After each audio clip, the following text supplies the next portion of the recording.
podcast before? hmm Oh, perfect. And I hmm saw you were a keynote speaker, so you should have no problems Yeah. right there.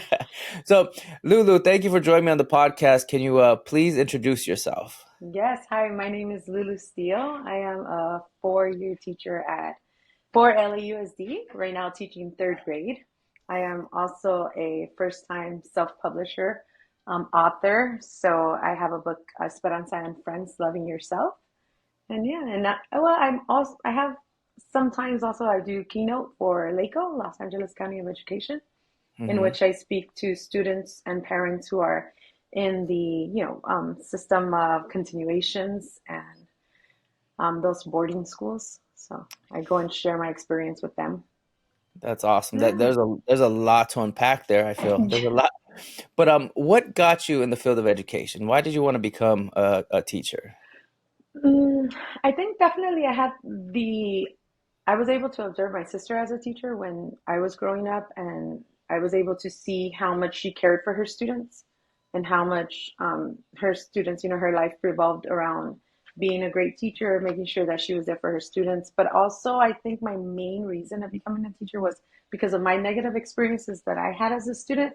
Mm, Growing up in a time where teachers were there to teach and students were there to learn. And I just had negative experiences with and interactions with a lot of my teachers from starting from elementary due to a lot of the things that I was going through at home and, in middle school, being best friends with my dean. And I just kind of got to the point where I thought, I want to be a teacher for those type of students, for my type of students, the type your of type students of that I student. was. Yeah. And what type of student were you? Ooh. Um, I was a student who felt like they were never smart enough. I was a Hmm. student who couldn't sit still. I was a student who would walk into the classroom with a lot going on from my home. There Yeah. was a lot of sleepless nights and stuff like that. So the concentration wasn't there. I wasn't able to pick up on a lot of the things that some of my friends were picking up on. And because I felt so less of when it came to education and to academics, I just became that child that, started ditching school, started just not caring. Yeah. And so, like I said, I spent a lot of time with my dean during middle school, and then high school, I dropped out by 10th grade. Yeah. Got moved around a lot, suspended. I got expelled a few times, and so it Wow. was a hard it was a hard time at school. Wow. Wow. Yeah. And so you mentioned your dean. What was so special about your dean? Why was he somebody that you still remember to this day? Mm. My dean was at LeConte Middle School, and his name was Mr. Mesta. And Mr. Mesta just, there's something about him, every time that they would send me to the dean's office, I would walk in, and Mr. Mesta just knew, I think, that I wasn't a bad kid. Yeah. I think he just knew. And there was a time where they wanted to expel me from the school because my grades were horrible and I would ditch class and everything. And he told me that he would, help me out if I joined a talent show that we had going on. And this Hmm. is something that I was like, no, no, no, no. And and I did, because I respected him so much, even though I didn't respect Yeah. anybody else at that school.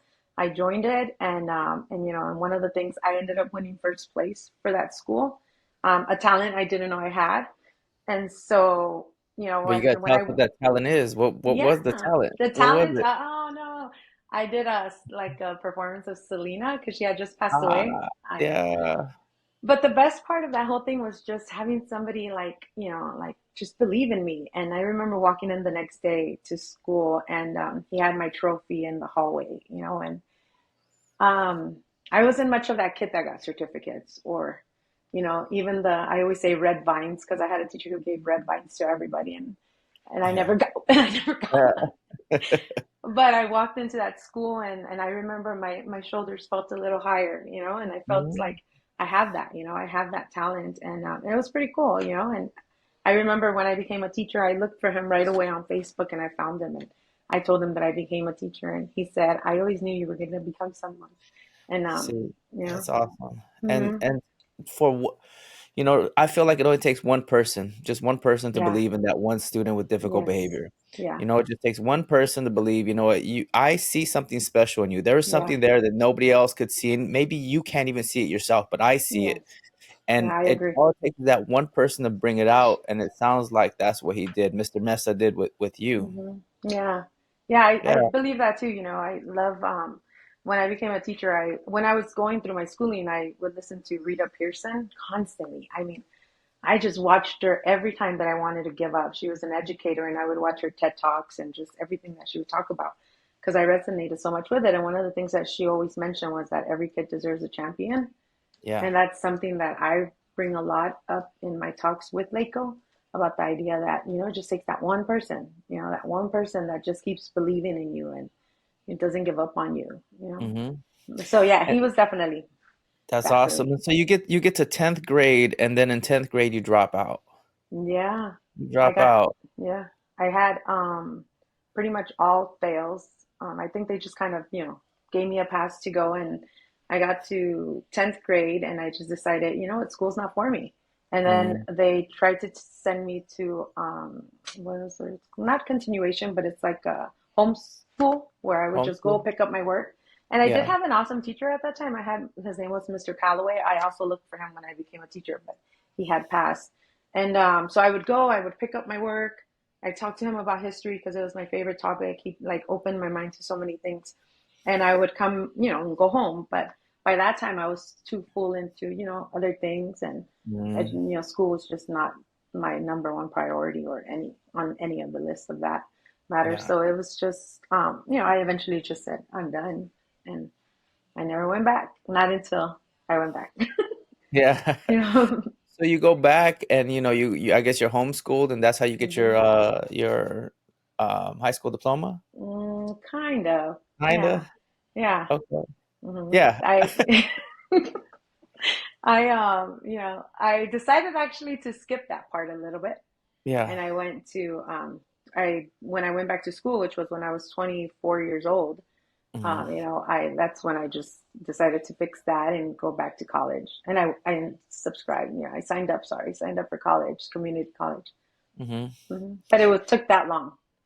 Okay, so then you decide, okay, you know what, I'm gonna become a teacher because of what Yes. you saw, what your sister was doing, and how hmm she was impacting the lives of Yeah. children and the stories that Yeah. she told you. You Yeah. were like, you know what, I want to do the same thing for the kids that hmm are like me. Yeah. Yeah, and when my sister was awesome. She got I'm sure she wouldn't mind me saying this, but she got pregnant at a very young age and still went through with school and she did great things. And when I would hear her talk about, the challenges that these students were going through and how she would just sit there and make sure that they had everything they needed, even if it came from like things at home, and she still does that till now. Yeah. She's picked up furniture for parents and like just she's amazing. Wow. So I just started thinking like, okay, like that's where I want to be. It was between being a counselor or becoming a teacher. And I don't remember who told me, but they said, when you become a teacher, you're all of that. You're a counselor. Sometimes, your family, sometimes. And I was just like, okay, I think that's what I want to do. Yeah. Yeah, that's hmm awesome. Your sister, sometimes educators would be like, that's not my job to go out of my way. That's not my job to go out, buy furniture for somebody else or buy Yeah. essential for somebody else. That's the district doesn't pay me enough. hmm That's not my job description. Yeah. But it sounds like your sister didn't subscribe to that same idea. It sounds like she No. saw them as these are people, these are hmm somebody's children, this is somebody's family, and if Yeah. I could help them, then I'm Yeah. not going to hesitate. Yeah. And I think it also comes back to our own like upbringing, with a mom Hmm. who is also very much like that, the whole thought of like, I'll give what I have to you, even if I get left with nothing. So Yeah. I think that really helps. And for me personally, I always think to myself, like, wait, you didn't come into teaching knowing that you were going to have to buy stuff with your own money. I always think that, but Yeah. but then I have to remember and remind myself that I had that sister that I saw that I saw her spend her own money. So I Yeah. knew that being a teacher doesn't just mean coming into the classroom and teaching. It also means so much more than that. And not everybody gets that experience. So I'm Yeah. very grateful that I was able to see that in my sister. Yeah. Yeah. Mm-hmm. And so you get your degree and you become, Mm-hmm. this is your fourth year teaching. Fourth year. How was your first year teaching? Hmm. How Well, was that? my first year teaching was online. Oh, oh. So Mm, yeah, I got hired online. I had my interview online and I got my first class online. It was when I yeah. graduated from my student teaching, got everything done. The on March when they closed everything down, I was still in doing my student teaching. So I Yeah. finished student teaching online.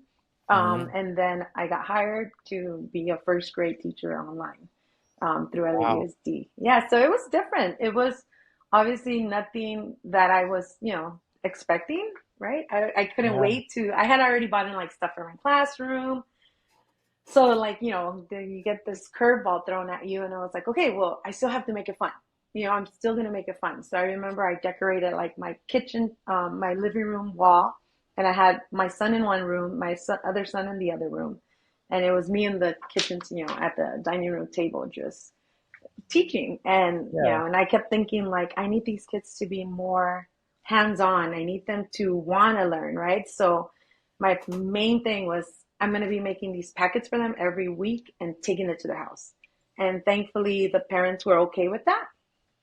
So I made sure I contacted all of them. Let them know like I want to really make sure that they're on hands on. Can I drop this stuff off? And they were like, yeah. So I would Wow. go to every Friday. I would go to every Wow. kid's house, and I would drop off like the packet for the week that we were gonna do. Like they were able to like plant seeds. They were able to just do anything that we were gonna do, and it was cool because Wow. I met some of the families. I met the kids. Some of the kids would stand behind the gate and just be like, because the Yeah. COVID thing. So I was just Yeah. like, oh. And it was nice. It was a nice experience. But you'd think that because you're online, there's no behavior issues, but there still was. Hmm. Yeah, it was Hmm. still, the kid that was not paying attention or that, just and I get it, it was Yeah. it was online. It was something totally different for them too. Yeah. And their So first that was grade my and first year, first grade. yeah. Yeah. Finished kindergarten, Hmm. and already online, I believe. They were Yeah. kindergarten like halfway through online. Yeah. Yeah. They were. So I just said, I have to do something. So I just decided to start making those packs and it worked out. Nobody, I've never heard that before where somebody went door to door and dropped off packets of, that's Yeah, impressive. And you made it was cool. yeah, you It built made me some happy. sort of, yeah, you built like a community, a family. Yeah. You went out of your way to make that, that personal touch. And I'm sure that went a long way. Yeah. They enjoyed it. So that's all I needed was, for them to enjoy it. So then year two, you're in school Yep. and you're all wearing masks. And now Mm-hmm. you have to deal with classroom management. Yes. How And was that? Um, you know, year two wasn't bad. I feel that because the kids were coming back, they were excited. So Mhm. I had a really good class for my second year. Thankfully, I was able to really practice my classroom management. I was really able to practice a lot of the things that, I was ready for to practice when I got hired. I think for me, the hardest year was definitely year three. That's where there was days of crying coming home, Mhm. crying and like just not understanding how kids can go through the stuff that they go through. Yeah. So year three was definitely the year that really rocked my like world in teaching. Mhm. And it was a difficult year. It was a combo of second and third grade with students who had challenges, you Yeah. know, um, And and yeah, I felt like that's one of the hardest combos to have is a second, third grade it's combo. so different. Yeah, Yeah. because second grade is not doing state testing. Mm-hmm. Third grade is doing state testing. Mm-hmm. Mm-hmm. Yeah. It's so different. Yeah. And that's the great, and you being, LAUSD works like this, like you don't get to choose what Mm. grade you want to pick. Mm. It's like you're the lowest seniority on that Mm-hmm. list. And so Yeah. whatever's available, that's what you Yeah. have to take. And Yeah. and every year you get what everybody else doesn't want, basically. Yeah. Yeah. That year, yeah, And yeah, it and was it was they hard. didn't want that second, third grade Mm-hmm. combo. What Mm-hmm. was some of the difficult behaviors that you had to deal with? It was like, Mm. Whew. Um, so it was the third graders were a little, um, they had a lot of challenges, not only academically, they were really having challenges. They went into third grade with maybe, I had some that were like working at kindergarten, Yeah. level. Couple of first grade level. I had like one or two maybe that was working at grade level. So, but I also had, the students who were having a hard time, I mean, and I had one of those students for first grade online, and I never thought that he was, I had heard that he was struggling in second grade, but I thought like, oh, I'll be fine. I know him, Yeah. I know his family. I've grown some good relationships with his mom. They're like a group of cousins that they go to that school. I'm okay. I'll be good. But he was going through some stuff, and it was challenging because I felt so connected to him, and I couldn't help. Like I felt like stuck with him. Like what is it that you need, Yeah. and not only was it him, but now I have also, other students who are coming in halfway through the year who are also, struggling and have like sad stories that, unfortunately all of that causes a lot of things that keep you from learning, Yeah. and so I was walking into this classroom with just stories. All these kids had a story, and I had to sit there and just, keep that in mind. Most importantly, that they were not walking in, like some people say, like they're little vessels that walk into our classroom, but these kids were not walking in empty vessels, which no kid I Hmm. think ever does. Yeah. They're walking in with their own stuff, and I have to meet them right in the middle and try to figure it out. So it was a lot of anger. Hmm. They had, a couple of students had a lot of anger. There was a lot of, talking back and throwing Hmm. stuff and Hmm. hitting themselves, Yeah. and it was hard. And then I had the other group, which were the second graders, who I'm trying to also be like, oh, I need to keep them where they're at, right? So it was difficult. It was a So, struggle. so how did you deal with that? How did you deal with those difficult behaviors? Like what, you know, like you know, there are teachers now that are dealing with stuff like that where, Yeah, they have these kids that are going through a lot of things, and they have they might be throwing tantrums in the yeah, classroom. They're in second grade, third grade. They might be throwing stuff. They might be throwing yeah, a chair. They might be flipping a table. That this stuff happens. There might be elopements happening in the yeah. classroom. Well, thankfully for me, I had my sister, who is my morning talk every Yeah. morning. I talk to my sister. She's my best friend, so we try not to go a day without talking in the morning. And she heard a lot of what was happening, and she Mhm. recommended a lot of things. I used a lot of YouTube, where I Yeah. just kept searching. Like I needed to just see what other people were doing, like how were people doing it even in other countries. What were strategies that other teachers were using? I made sure also to really lean into my coworkers. I have one of my coworkers that's become a best friend to me, and she would hear me out when I needed to even just cry about it, and so I had to make sure to build that community in order to stay like sane for myself, and to come into that. And then I would come home. I remember there was many times where I would come home and I would sometimes just cry. And sometimes that just feels good, just to say, because you want it. Sometimes teachers want to you just want to have the power to do like stuff, and you can't, once those Hmm. kids leave, that's it. Like, you can't hold them back and be like, no, you're just going to stay with me. We're going to figure this out. So I would just come home and I would just, just try to understand that the next day was going to be another day. I said Yeah. that a lot last year. Yeah. Tomorrow's a new day. Tomorrow's Yes. a new day. Tomorrow's a new day. And I kept saying that. And every time when the kid did something or the other kid did something, I kept reminding myself, like, and I would tell them, you can restart. Like, you can restart the day. Like, let's restart the day. Like, do you need to go to the bathroom? Do you need to go to, I had a corner where I had all types of things that they could use. Okay, let's breathe in, breathe out. And just, I think that did help to just remind them, like, hey, you don't have to finish your day like this. Like, sometimes I start very angry and then I restart my day. And they kind of understood that. So I did a lot of that, a lot of social emotional, a lot of practice and, breathing in, breathing out. If they needed a break just to go lay in the library, I would let them. Like I had pillows Yeah. there and I would just say, go lay down if that's what you need. Yeah. So it was just reminding myself that tomorrow's another day. And Well, it sounds like you did a lot of you didn't give up, right? It sounds like you did a Yeah. lot of like, let me, you know what, this kid is struggling. I'm having Yeah. difficulty with these students. And it sounds like you didn't just say, you know what, I send them to the office. Let's get rid of these Hmm. kids because their behavior is so Yeah. bad. It was like, you know what, okay, they're not, it's not working right now. And I'm gonna watch a YouTube video. I'm calling my sister and I'm gonna, Hmm. make connections with this teacher and I'm gonna connect here and I'm gonna read this book and I'm gonna do whatever it takes for me to get the skills that I need in order Hmm. for me to work with this student so that we could all be successful. Because I was once a student with difficult behavior. I was once a kid who had their own problems, and Yeah. I can't let these kids just suffer and not succeed. Yeah.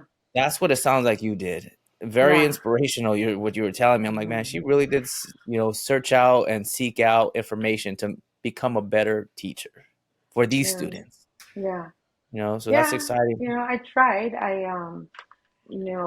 My sister always says you have to remain teachable as a teacher. Once you Yeah, stop learning, you stop growing, right? that's So it's true. That's that thing true. of just trying to figure out. But there definitely was those days where I was like, oh, maybe this was not for me. And I'm not gonna Yeah. sit here and lie. There was those days where I did have to call Hmm. admin.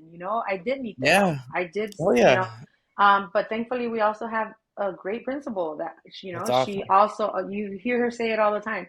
They just need a lot of love, and just to hear her say that, it's like she gets it, Yeah. because not everybody thinks that. Oh, they just need a lot of love. Yeah. And so I was able to. I mean, I did call her a few times. I'm not That's gonna fine. Yeah. That's fine. lie. But it was No. definitely not like suspend them or just get rid of them or anything. It was just like, maybe they just need a break from me too. Yeah. Like sometimes we all need a break, and only because I'm the teacher it doesn't make me any better. Yeah. Yeah. Somebody put a comment in one of my posts about like Hmm. they said something like, you know, um, I had said something like, about me going to the classroom and helping out other teachers, and I don't mind helping out other teachers. If they need my help, Hmm. I'm gonna go in the classroom and help them, right? So I'm never gonna be like, oh, like that's not for. I'll just go. You need my help? I'm available. I'm gonna go help. Yeah. But the problem with me is that I go help, and then maybe I never go back and check in with the teachers. Like I'll go and Hmm. help, and then I'll go on to the next thing. And Hmm. I'm so like, okay, helped you. All right, let me go over here. Let me help this person. Okay, let me go do these things. And I never go back and Yeah. check in on my teachers afterward or check in on the Yeah. person afterward. I never go back. Like, are you okay? Did that work? Was there Yeah. anything else I could do? Do you find that that's the case with administrators, or did your administrator always be like Mm. check in with you? Or yeah, I guess No. this is a personal question for me. Yeah, I'm yeah, yeah. asking you. No, I don't think so. Because there was times where my principal would look at me and I think she knew because I'm a really like bubbly, I'm always like, I'm very like Yeah, that. I'm always happy. I'm always, and that's something that I always hear from people like, how are you always so happy? And I'm like, I don't know.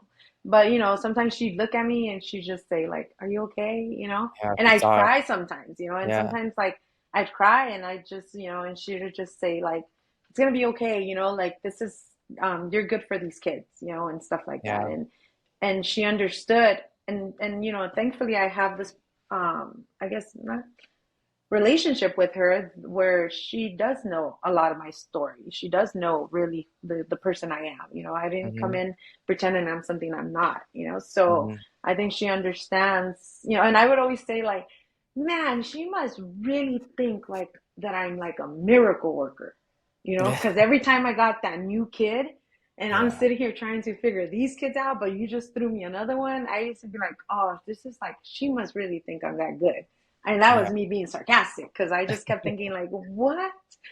Why are you, you know? yeah, But it's I feel like also it was like that chance to really see what my potential was, like to really see like, okay, this is why you came into teaching. Here you go, you know? yep. Like figure this out because this is you. This is what you know. And Hmm. so, but no, I think she really did check in. She made sure, she obviously has her load that she has to deal with. Yeah, But no, I'm lucky to say that I have a pretty, good, decent principal.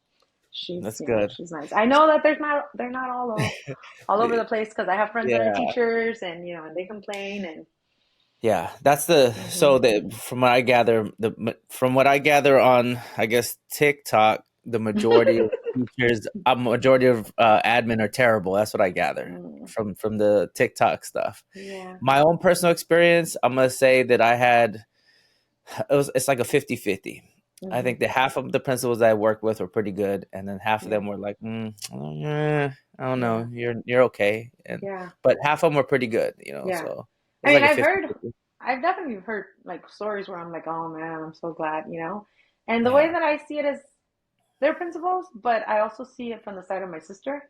Like my sister's loved. I mean, she's loved as a principal, you know, because my sister, one thing that I can say, and not because she's my sister, she's not paying me for this, but my sister doesn't forget that she was once a teacher, you know, yeah, and I think that's the most important part is just understanding it. Hey, you were there too one time, you know, and yeah, so I think that principals and you know, I always say if I were to have become a principal, I would just not want to forget that I was once a teacher, you know, yeah, because but I also have to remember that, you know, seeing my sister, they also get dealt, you know, with a big old load of things that they have to deal with, you know, and yeah, but there's a difference between like a principal, I think that is just busy and, you know, and of course I respect the fact that they also have a lot coming from their bosses. And then there's those principals who are just, you know, they don't want to build those relationships with the teachers or the parents or the children. And I'm sure they're hmm out there. You know, hmm They I'm are sure they they are. are out there, Yeah. absolutely. And Hmm. just because you're a principal doesn't mean that you know how to build those relationships with those people. Yeah. Just because you're a principal, that all that means is that you got your admin degree Yeah. and you worked whatever 5 years Yeah. as a teacher, 3 years out of the classroom, and now you have the opportunity to apply to become a principal. That's Yeah. all that means, you know. Yeah, exactly. You I know, mean, so yeah. the Yeah, it's true. principals, I mean, yeah. So I think that if you want to be an effective principal, you have to remember that you once were a teacher, right? And then Right. you were once, for me, I was once that student with difficult behavior sitting in that Hmm. classroom. That's Yeah. me, the kid that didn't get it, the kid that is upset, the kid that's angry, the kid that's Hmm. that was me, and so I understand that. And Yeah. then I think that's for me, you're always looking out for the kids. You're always trying to make sure that you do right for the kids. Yeah. It's always about the kids. It's Yeah. what's best for the kids. Hmm. But so that's year 3, and now you're Hmm. in year 4. Hmm. You're in In year year 4 now, four. Yeah. This year and was a little smoother. yeah, you're finishing up year 4. Tell me about Yeah. year 4. Year four has been smoother. I've had I feel like this year I was really able to teach, you know, Yeah. because like sometimes I think that we think of teachers as like you should be teaching. Mm-hmm. Last year I couldn't teach. I taught as much as I could, Yeah. but there was so much going on in my classroom that I couldn't spend enough time in the teaching because I was dealing with so much behavior stuff and it took so much of my class time, you know, Yeah. and it's sad to say that. And I know people will be like, you know, but the reality is that, you know, and so this year, because the behavior issues are so much more manageable, I guess you can say, or just not manageable, but just not really there. I'm able to teach more. And it's so funny because I always say, like, oh, this class is a good class. Whoever gets this class next year is going to be very lucky because they're, you know, they're just on it. And I give props to the teacher before because obviously she has a hand in that too. Mm-hmm. Um, but it's funny because then I still think about my other students from last year where I'm just like, oh man, I miss them. Like, you Yeah. know, it's just, but this class, I feel like I've been able to practice more third grade stuff, like getting them ready for testing, Yeah. you know, and stuff like that. Because last year I had to split my time between two grades. So it's kind of like I had a little bit of second grade, but I also had a little bit of third grade.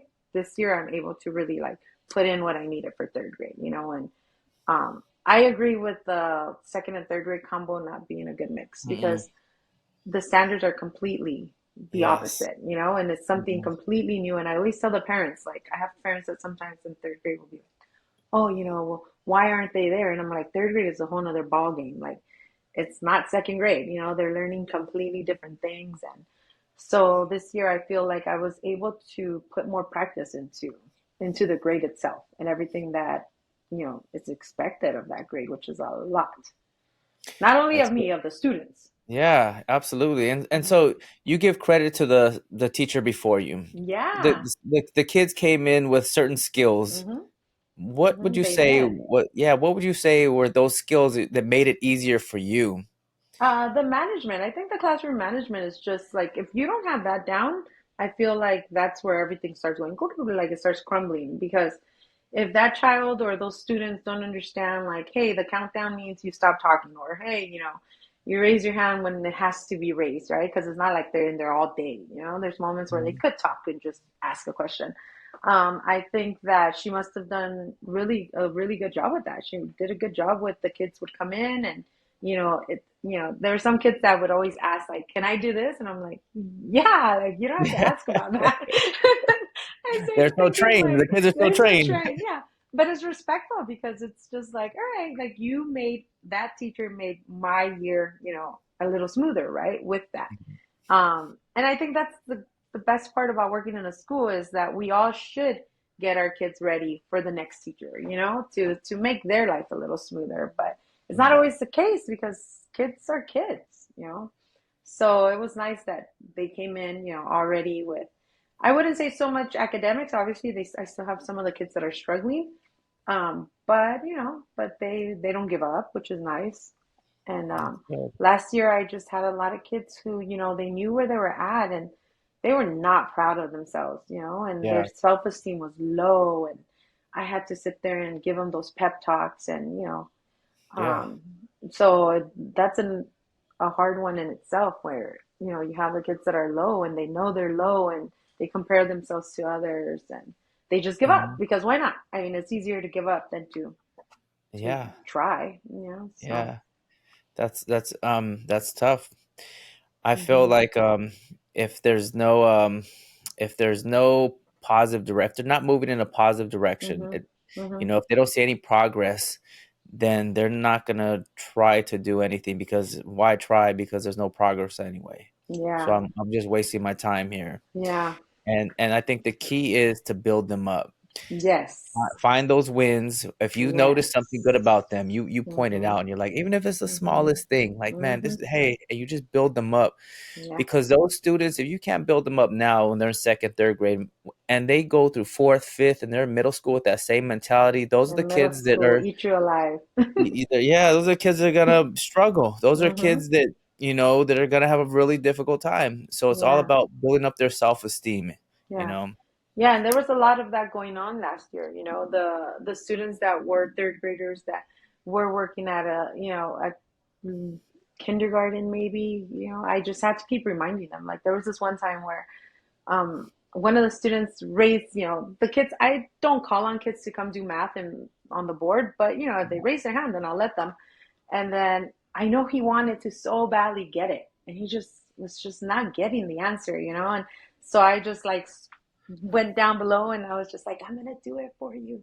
And yeah, then you just raise your hand, like, right when that question comes up, raise your hand and go write the answer. yeah, And he looked at me like I was crazy. yeah, He's my little munch. I love him. And yeah. I gave him the answer. He raised his hand, and I think they looked at him like, really? And he went up there and he did it. And I remember that he looked at me. He had this little side smile that he would do, and he looked at me with that side smile. And I was like, "You did it! That's right, you did it!" And he was so happy.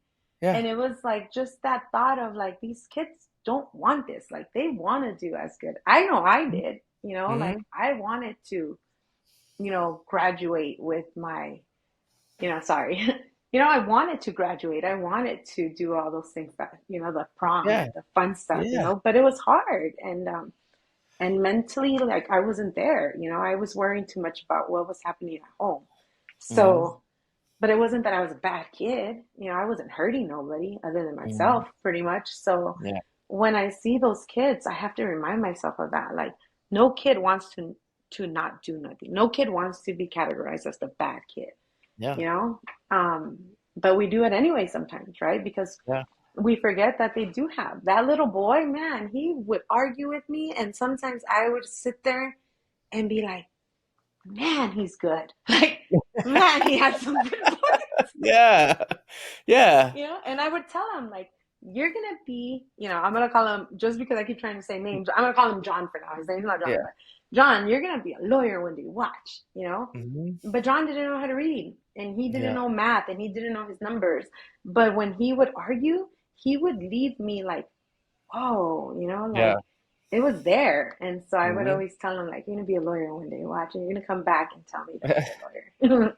That's No, good. and I had a lot of those kids who Yeah. academically were not there, but man, if you talk to them about wrestling, or if you talk to them about, they knew everything. Yeah. It was like, so I just have to, you have to see that in kids. You have to pick them apart sometimes Hmm. and see what it is that they love. Yeah. So that it took you 4 years for you to feel comfortable. Like this fourth Yeah, year. Yeah. I know when I was my first year teaching, I felt like I did a horrible job. I felt like I yeah, did a horrible job. I didn't know what I was doing, and it was difficult. And I remember like saying to myself, like, I don't know, man. I don't know if I can make it. Like, I don't know if I can do yeah, this. And year two, same idea. Like, man, I don't know. Year yeah, three for me was a little bit better. Year three was like, yeah, all right, I kind of got it. And then after year three, I felt a whole lot better. After that, every year was just, okay, this is easy. I got yeah, this. I got this. And yeah, it all came down to classroom management first. yeah, If I had my classroom management down, if I had my routines and procedures and my systems put into place, if I was just showing it genuine love toward the kids and being yeah. respectful and holding them, to high standards, Um, making them mm-hmm, accountable for what they do and what they say and the work they turn in, and then just building them up, those are the keys for success with students. mm-hmm, And if you can do yeah, those things, then your class is going to be good. I agree. And yeah, it took me a while. It took me the first 3 years were rough. It took Yeah, me after that. I got better and better every year after that. yeah. You know. You see, that was me last year. Last year, but my thing was, I had to get to the point where I had to say, okay, they're not going to get to third grade level at the end of the year. Yeah. Like, no, they Yeah. probably are going to go from kindergarten to maybe first grade, maybe not even the end of the year, but it's okay, because Yeah. I'm just giving them as much as they can so that they can do as much as they can, and I think all my problems of like sadness, because I was beating myself up over it too and asking if I should be a teacher. Maybe I'm not, I unfortunately I went back to my younger self of being like, maybe I'm not good enough, right? Yeah. Maybe I'm just not good enough for this. Maybe, I'm not smart enough. And then once I realized, like, you know what? All that matters is that these kids are okay. And with Hmm. what they're going through in their lives, which were very sad stories, I just want to make sure that they understand that anything is possible. Yeah. I just want to make sure that they leave my classroom knowing that they're loved and that they're safe and that they can come back next year.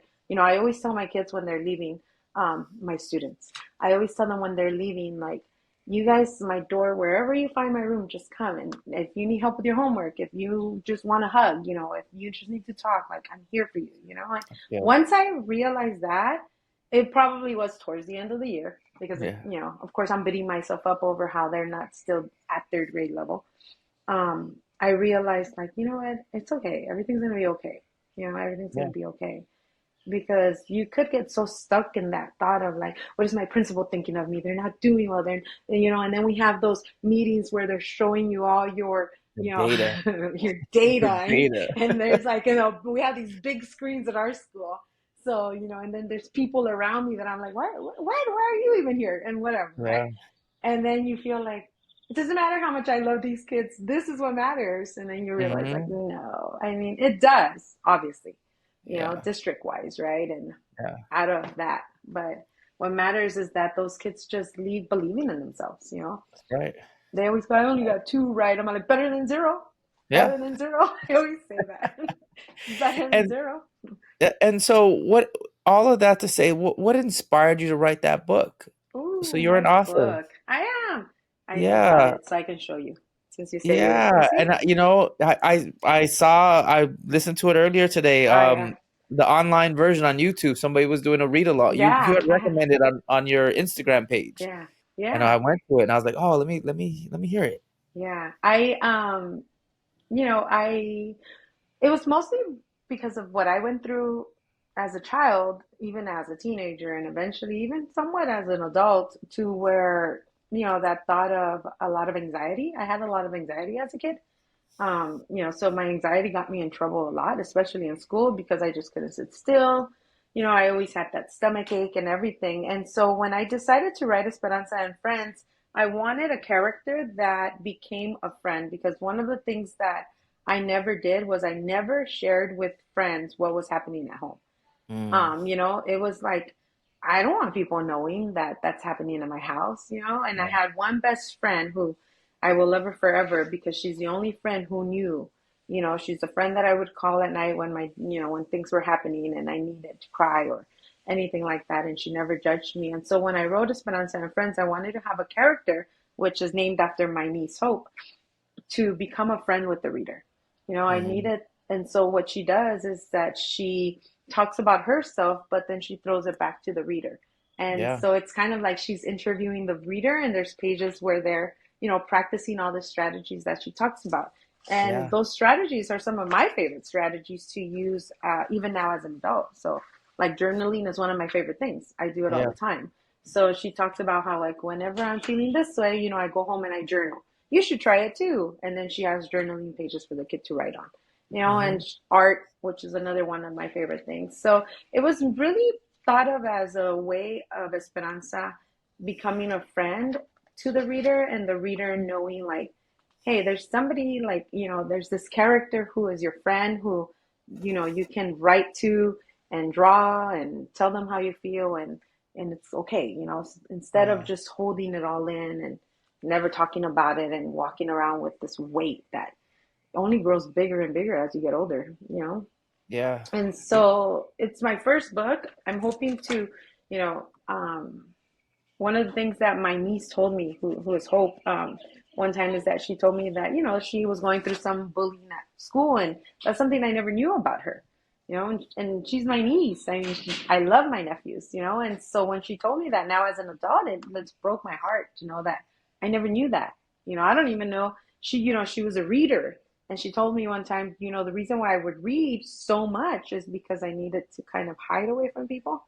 That's something I Yeah. didn't know either. So then I started thinking to myself, like, how many kids are out there just carrying this weight, and Yeah. nobody knows. And so that's why I wrote Esperanza and Friends. And now I'm working on my second book, which is, I'm still trying to figure out the character's name, but that character is going to be based on my childhood. And so, it's just a way of bringing it into the classroom or into people's home, of understanding, like, I always say I was never a fairy tale person, because I didn't believe in them. I didn't live a fairy tale life, so I didn't Hmm. believe in them. I thought they were so Hmm. dumb. But my first author was Luis Rodriguez. And he was like the first book that I read. It's called Always Running. Yeah. And Yeah. you remember that? Hmm. And I remember reading that book and just connecting, because it was so raw and so real, and I knew, like, the neighborhoods he was talking about, growing up in LA. And so when I wrote this book, and with the rest of the books that I have in mind, I want that.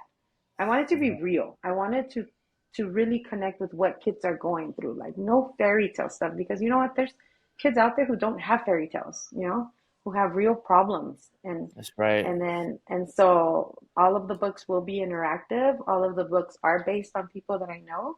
Hmm. So my book, which is the character based on myself, will be carrying around a very heavy load that she doesn't understand. And so she's going to have different strategies that she's going to give to the reader, just in case That's they have awesome. the same thing. But yeah, it's just letting them know, like, hey, you never think that other people are going through the stuff you're going through, you know? You're right. You're absolutely until right. until you become an adult, and then you actually talk about stuff, and you're like, wait a minute, you were going through that too. Like, why did we not know this? Yeah. Yeah. And and Hmm. I did the whole read aloud, or whatever, and I did like how it was all interactive. Hmm. You Yeah. could draw in there, you could write Hmm. and journal, and like, I thought that was really cool Yeah. and for me to actually be able to write in a book. Like, oh, I Hmm. could write in this book. Like, you don't really write in Yeah. books, like, and you're like, oh, I could write in this book. I could draw in this Yeah. book. I could. Yeah. It's interactive. And here are the strategies that you could use to help with your anxiety, or if you feel a certain way, you could write down how Hmm. you feel or draw. Yeah. use these strategies to, you know, Yeah. regulate your, emotions. And Yeah. I thought it was a pretty cool book. I was like, this Thank is a you. cool book. Yeah. Yeah. And I like the Thank you. idea that the whole fairy tale thing, because I never believed in fairy tales either. I couldn't stand those things. Matter of fact, like, um, growing up, one of my favorite books, I don't know if you ever heard this book, it was called The Runaway Bunny. You ever heard Runaway No. Bunny? Okay. No. So here's the Runaway Bunny. Uh-huh. The Runaway Bunny is this bunny who is just like an angry little bunny. He's just trying to run away. All he's Hmm. doing is trying to run away. And he's trying Hmm. to run away from his mom. And so he says something like, Mom, I'm leaving. I'm running away. And the mom's Hmm. like, well, wherever you go, I'm going to go ahead and follow you. And he's like, well, I'm going to go ahead and join the circus. And she's like, well, if you join the circus, then I'm going to become a trapeze artist and I'm going to join the circus with you. He's like, well, if you're going to join the circus, then I'm going to become a trout in the sea, in the river. And she's like, well, if you're going to be a trout in the river, then I'm going to become a fisherman. I'm going to try to fish you. So the whole thing is like he keeps trying to run away, but the mom Yeah. keeps like chasing him and chasing him. And that was one of my favorite books growing up because that was me. Like I was like, screw this, I'm out of here. I don't want to be here. I don't want to live here. I don't want to be in this spot. I want to just run away. And I'm Yeah. angry and I just want to leave. I want to Yeah. leave. And Yeah. so I could really relate to that, but I couldn't relate to like Snow White or, Hmm. Hmm. Peter Pan or, Yeah. all these Yeah. other, like, what are we talking about here? What is this? Yeah. No I David. definitely no, David, yeah. No I d- David. yeah, Man, no, that book is amazing. that was me. I was like, no, Lulu. No, but yeah, it's just that thought of not everybody has that life, you know? And Yeah. we realize more and more, I think, as teachers, and depending on, the demographics of where we teach, how it's so true. I always say that whenever I'm having a bad day, I'll go outside and I'll sit there like on the benches for recess and just watch the kids play. Like, Hmm. because I realize like kids are so happy, kids, they're filled with happiness, and it's us adults in situations that mess them up. It's just right. But if you, and so it just humbles me so much. And the thought that we think of these problems that we have as so big. And then you sit as a teacher and listen to a story of one of your students, and you're just like, wow, Yeah. I have it so good compared to that kid, and like, how can you not, as a teacher, take that in and think to yourself, like, what else can I do? Right? Like, going Hmm. back to what you talked about, the whole out of the classroom, how can I get furniture for them? How can I buy what they need and stuff like that? And still be very careful, right? Because Yeah. we don't want to be thought of as pedophiles or something crazy. Yeah. But it's that thought of like, how could you not see these? How could teachers not see these students and think, I need to be their champion? Like, Hmm. or I want to be their champion, because you don't have to, but I want to be their champion. I want to help Yeah. them out. Yeah. So And so you got into public speaking. yes, You're with yeah. Leiko, How I does yeah. share a little bit about that? You got into public I got speaking. that opportunity happened in Cal State Dominguez. I had peers, not peers, they were my professors. Now they're my peers because now we're friends, but my professors, I had a project. We had a project for one of our LBS class where we were reading this book by what's called Testimonios by, I can't think of her name right now, Gloria. I can't think of her name, but it talks Mhm. about how she interviews a lot of parents and families to see really what is happening in these kids' homes. And and these parents give you their testimonies, and she realized, like, wow, parents go through so much, right? Parents have their own traumas that they're dealing with. And I was so hooked on that book because my mom and my dad both had their own traumas that they dealt with.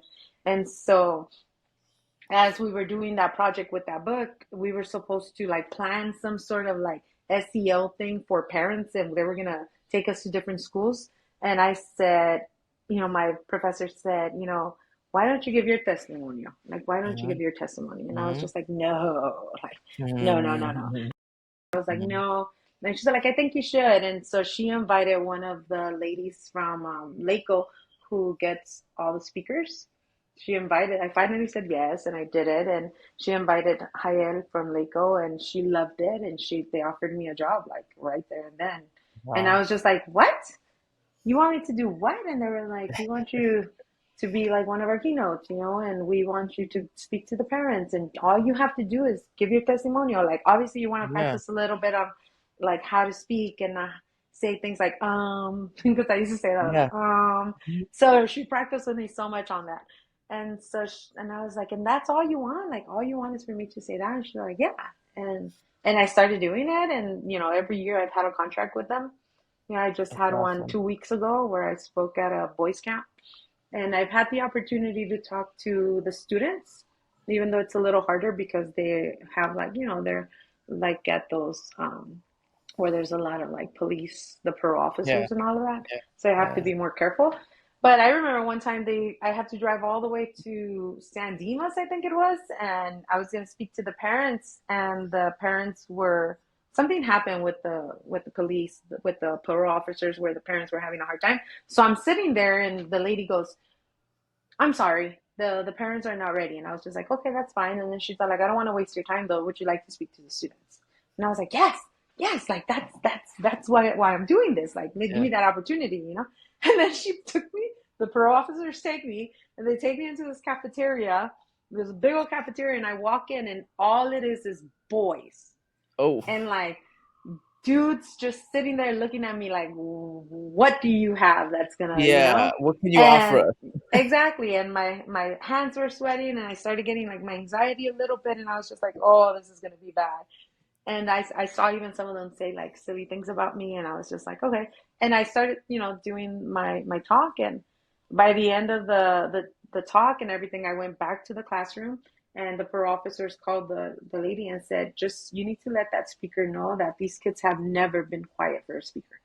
And it was Wow. because of her story. And I was just like, Wow. oh, and I just felt so like that's it. Like, it's just my story, and I always tell the parents, when I speak to them, it's such a gift to do this. It's such a gift. I never leave out of there without crying. And I always tell the parents, like, look, I know like it's hard. I know that you have these kids who are struggling and you feel like, man, they're never gonna do better, but I was that kid, and here I am now. I'm a teacher. I wrote a book. And the thing that got me this job of me talking to you right now, it's not all of that.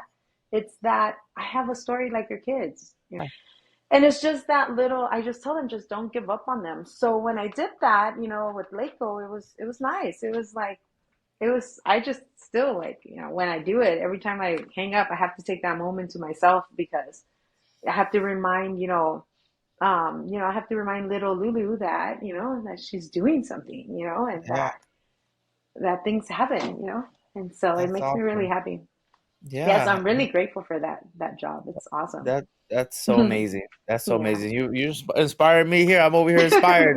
Man, I want to hear the talk. Stop. I want to know what you. I want to hear that I'll talk. invite you to one day. You invite me. I would like to hear the talk. Um, so we're coming to the end of the podcast, and every time we talk about, I always ask my guests, what are some tips, 3 tips you could give to educators or future Future educators? educators. Either one. So let's see.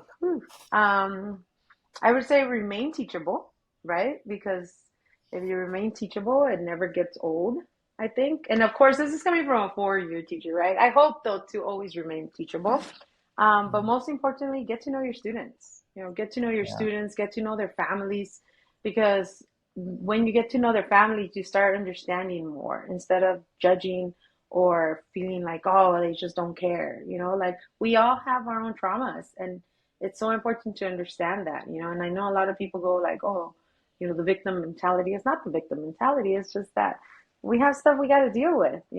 And so I would say get to know your students, get to know your families, and don't forget that we have this great thing called the internet, where, hey, we might not be doing it all great here in California or wherever. There's other places. Costa Rica, I watched teachers teach combos in Costa Mhm. Rica when I was going to become a combo teacher, and how they Yeah. do it. And so just remain teachable and understand that every day is different in the classroom. Give the children the chance to restart, Yeah. whether it's the next day. Like, don't come into the classroom with that grudge about what that kid did, the day Mhm. before, because it's not going to be a good day for you or the kid. That's right. Allow them that chance to restart, and give yourself that chance to be able to build those relationships with them. Build relationships. That's my main thing. That's right. Relationships are important. No, what does Rita Pearson says? No kid is going to learn from someone they don't like. That is Like, correct. I love her. Rest in peace. I love her so much. That is Yeah, it's correct. important. Yeah. Well, Lulu, thank you so much for being on the podcast. Thank It you. was a pleasure for you to be here. Thank Just you. your spirit, your enthusiasm, your smile. You seems like you're filled with like genuine love for what you do. I Whether am. it's I am. speaking at the Lako, whether it's teaching students, whether it's writing the second book, I could Mhm. sense that love. I could feel the love through the camera right here. You're very Thank you. passionate about what you do, and that's exciting. And I'm sure Thank that your you. students appreciate that as well. Oh, I hope they do. Thank you so much.